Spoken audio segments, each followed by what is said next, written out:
Programang ito ay rated SPG. Striktong patnubay at gabay ng magulang ang kailangan. Maaaring may masiselang tema, lengguwahe, karahasan, sexual, horror o droga na hindi angkop sa mga bata.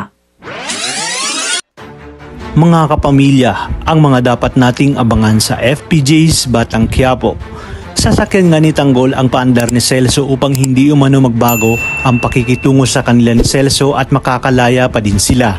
Nalaman kasi ni Celso ang sinabi ni Marcelo na makakalaya sina Tanggol. Ngunit nababahala naman si Celso sa magiging buhay nila Tanggol sa labas ng kulungan dahil batid niyang gagamitin lang sila ni Marcelo sa pansariling interes nito kina Tanggol. Kaya naman gusto ni Celso na pigilan ni Jeff Espinas ang nalalapit na paglaya nila Tanggol. Dito nga ay naisip din ni Celso na sabihin kay Tanggol ang totoong pagkatao ni Marcelo upang sa ganitong paraan umano ay makapaghanda si na Tanggol kung sakaling makalaya na ang mga ito. Sa kabilang banda, hindi na nga makapaghintay si Don Facundo na makalaya sina Marcelo at ang taong sinasabi ni Marcelo na siya nga ang sinatanggol dahil kailangan niya na nga ng mga tao at galamay.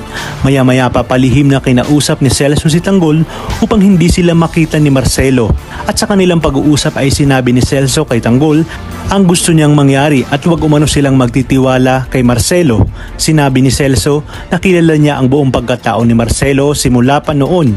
Isa umano itong manggagantyo at mga gamit ng tao upang sa pansariling interes. At isa umano ang mga amo ni Celso sa mga biktima ni Marcelo. Ayon pa kay Celso na sigurado siyang may ginawa itong si Marcelo sa korte upang mapabilis ang pag-usad ng kaso nila Tanggol.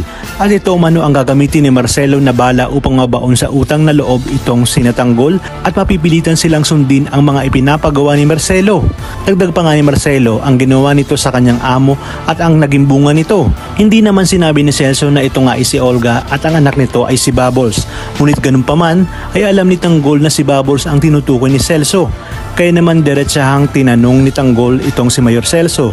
At dito nga ay wala nang dahilan para hindi sabihin kay Tanggol ang totoong pagkatao ni Bubbles. Inamin ni Celso na ayaw niyang malaman ni Bubbles ang totoong pagkatao nito at ang tungkol sa ama nito na si Marcelo dahil sigurado umano na malalagay sa panganib ang buhay ni Bubbles kapag nalaman ng mga Montenegro ang tungkol kay Bubbles at ito umano ang dahilan kung bakit pinoprotektahan niya si Bubbles. Nakiusap naman itong si Celso kay Tanggol na sa oras umano makalaya ang mga ito ay hanapin nito si Bubbles upang protektahan ito at wag umano nitong sabihin kay Bubbles ang mga nalalaman niya tungkol sa tunay na pagkatao nga ni Bubbles. Talagang kapanapanabik ang mga susunod na tagpo sa teleseryeng ito. Kaya naman sabay-sabay natin itong pakaabangan.